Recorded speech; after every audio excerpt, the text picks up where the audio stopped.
So on August 6th, Kennametal had their big Q4 earnings call. Management laid out their story, but wow, the market's response, it was swift and it was brutal. Let's dig into exactly what went down and more importantly, why. And when I say brutal, I'm not kidding. Look at this, an 18.2% drop in a single day. That kind of move tells you one thing. The market heard something it absolutely hated. So our job here is to figure out what that was.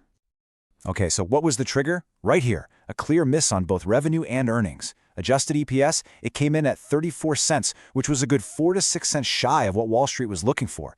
And revenue? Yeah, that also fell short by more than 11 million bucks.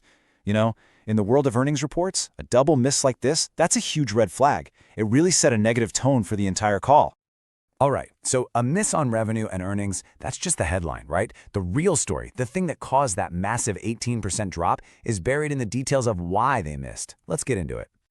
It all came down to a serious squeeze on their margins. Their adjusted operating margin just collapsed to 7.4%. I mean, compare that to 11.5% last year, that's a huge hit. Management pointed the finger at lower sales volumes and, of course, inflation. And this tells you something really important. Whatever price hikes they put through, it just wasn't enough to make up for the fact that demand was slowing down. So after a really tough quarter like that, everyone's attention immediately snaps to the future. What's the guidance? And what management gave wasn't really a forecast. It felt more like they were completely resetting the bar for what to expect. Okay, if there's one phrase you need to take away from this call, it's this: the self-help story. This was basically management's main message. They're saying, look, we know industrial demand is weak right now, so we're going to turn inward. We're going to focus on what we can control. And that means aggressively restructuring, cutting costs, anything to protect their profits while they wait for the wider market to improve. And this right here, this is exactly why the market freaked out.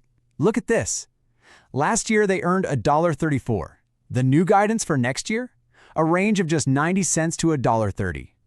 The middle of that range is a massive step backwards. It's basically signaling that the year ahead is going to be way, way tougher than anybody thought. So if you dig into where their money comes from, their end markets, you really see the problem. There's literally only one bright spot: aerospace and defense. They see some nice growth there.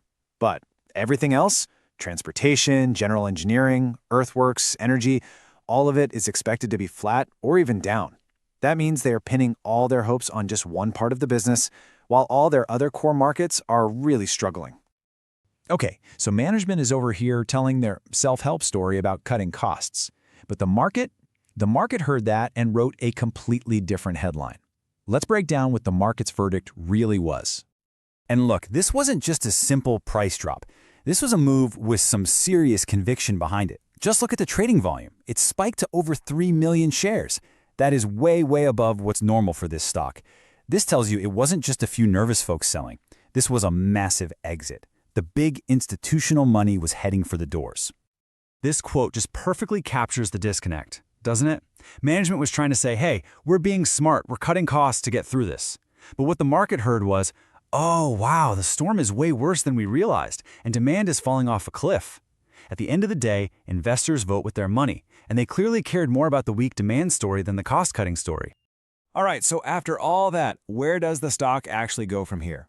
Let's try to put together a thesis now that expectations have been totally reset.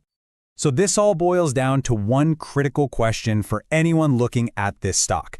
Is this a classic value trap, where it looks cheap after the drop, but it's just going to keep getting cheaper as things get worse? Or is this a real turnaround play where all the bad news is finally out and priced in? So here's our final verdict. We're rating this a market perform. Here's why.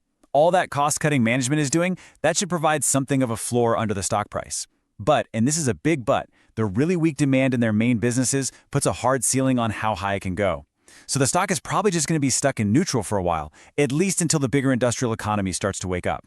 The real question isn't if Kennametal can save itself, but when the market is finally going to be strong enough to lend a hand. And as always, just a reminder, this is not financial advice.